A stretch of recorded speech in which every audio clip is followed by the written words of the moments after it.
Bonjour à tous, c'est Thomas et cette semaine on se retrouve pour la suite de la vidéo de Jordan Peterson sur la dépression. La première partie était la semaine dernière. Si vous n'avez pas encore regardé la vidéo, la première partie, je vous invite à jeter un œil à la première partie.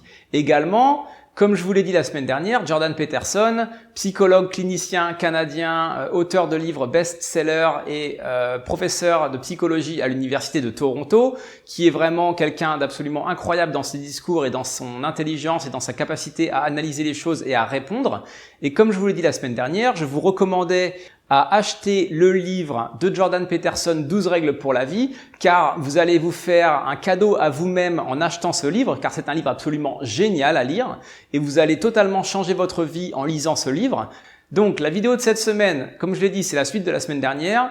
À la fin de la vidéo, ici, je vous donne rendez-vous pour analyser les 10 points les plus importants que j'ai trouvés dans cette vidéo.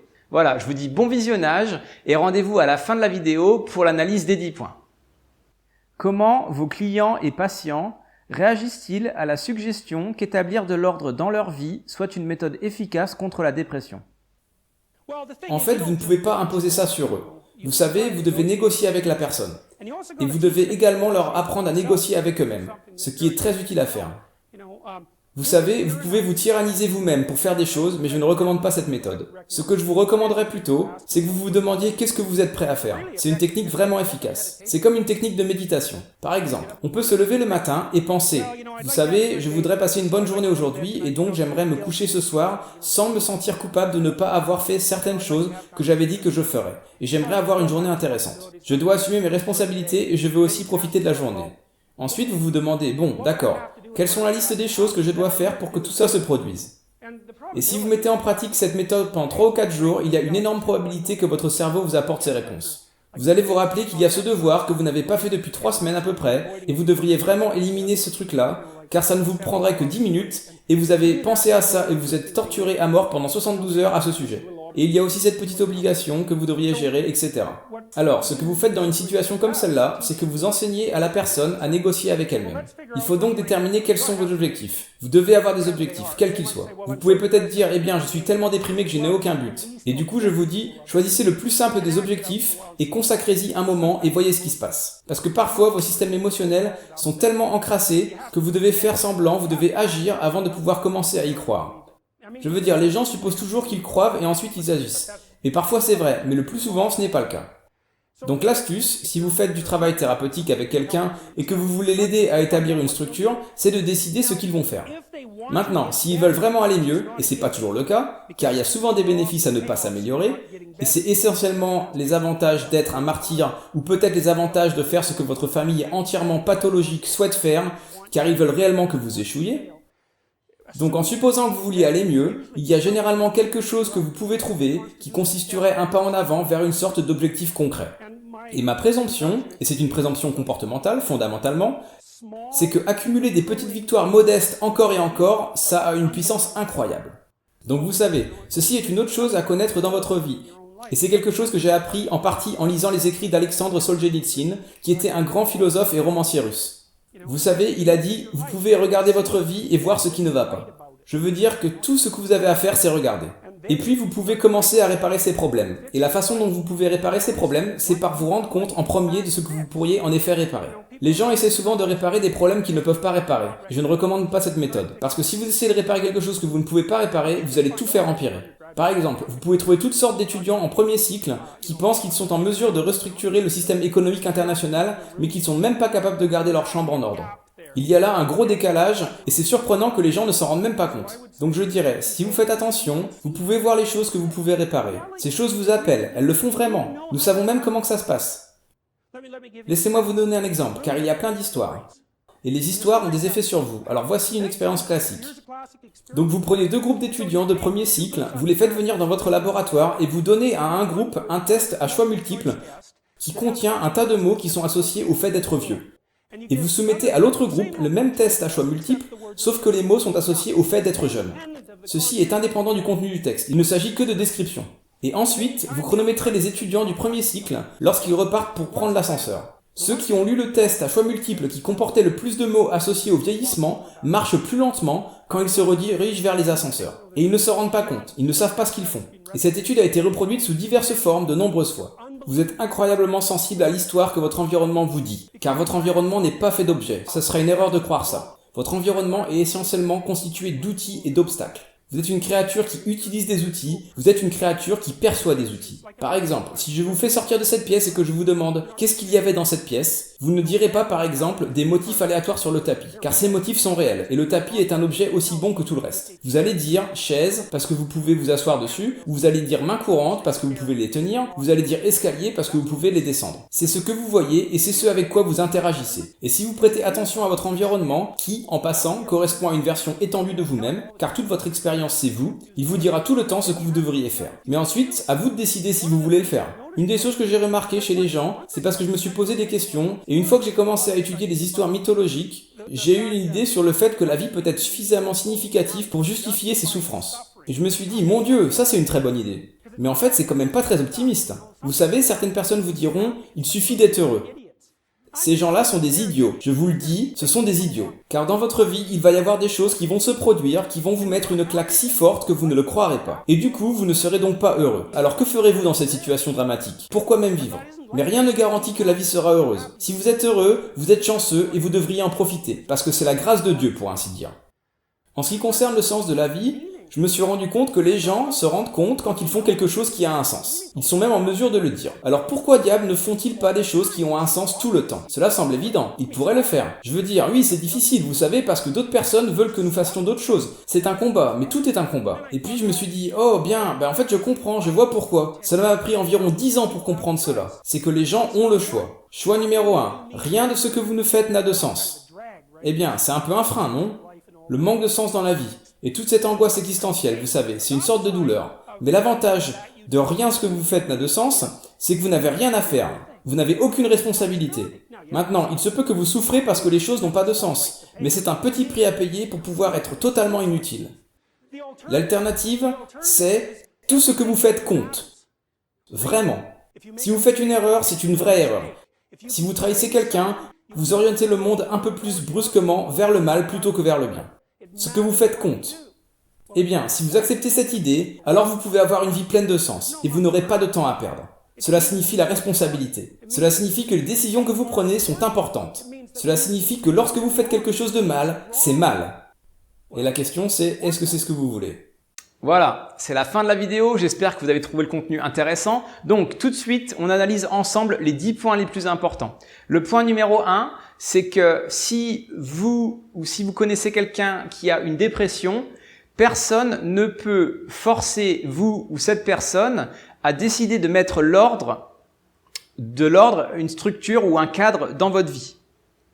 Le point numéro 2, c'est que une des méthodes pour réussir à mettre un cadre, une structure, de l'ordre dans votre vie ou de vous motiver, c'est de vous asseoir entre guillemets avec vous-même et de décider, de trouver quelles sont les choses que vous êtes prêt à faire afin justement de commencer à changer et de commencer à résoudre vos problèmes. C'est-à-dire que vous pouvez d'un commun accord avec vous-même décider, ok, ça et ça, c'est des choses que je sais que si je me mens pas à moi-même, c'est des choses que je sais que j'ai besoin de travailler ou de changer. Le point numéro 3, c'est qu'il faut que vous ayez conscience que de par votre entourage, de par votre éducation, de par votre environnement, c'est éventuellement possible qu'en réalité, vous n'ayez pas envie de changer.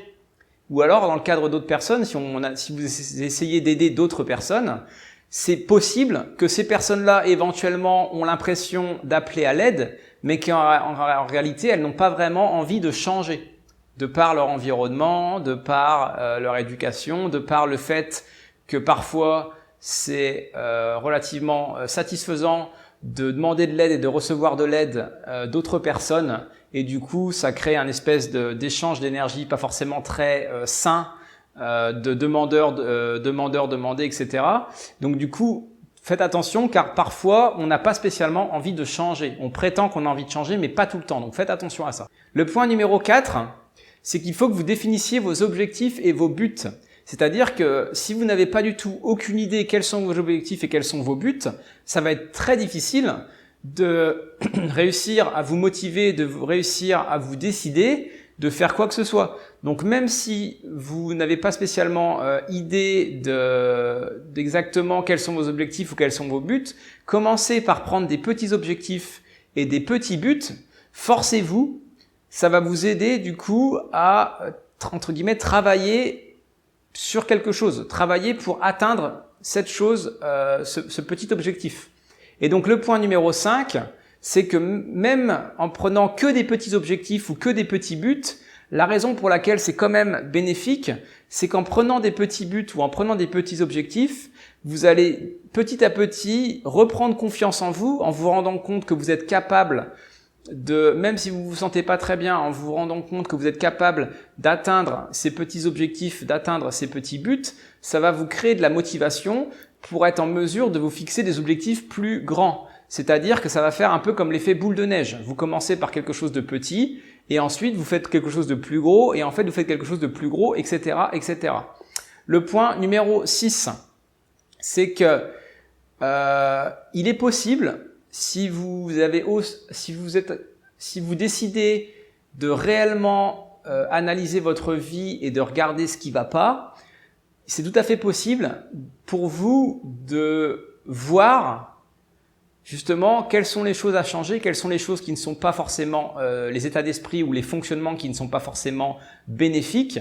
Et du coup, en faisant une liste des choses que vous savez que vous devriez changer, ça va vous donner un petit peu une liste des buts sur là où vous devez aller. Et si par exemple un des buts pourrait être, bah voilà, tiens, chaque jour j'essaye de me coucher en ayant le sentiment d'avoir accompli quelque chose dans ma journée. Selon là où vous vous situez dans votre vie et selon quel est votre ressenti pour avoir accompli quelque chose, ça peut être tout simplement, bah voilà, tiens, je vais aller courir 5 minutes, je vais aller courir 10 minutes, ou je vais aller me balader dans un parc, ou je vais lire un bouquin, ou je vais méditer pendant 10 minutes, ou je vais écouter une vidéo de motivation intéressante, etc., etc. Le fait de faire ces petites étapes, où ça peut être je vais ranger ma chambre, je vais faire mes devoirs, etc., etc., à la fin de la journée, vous vous sentirez bien du fait d'avoir fait ces choses-là. Et du coup, c'est hyper important car ça va créer de la motivation.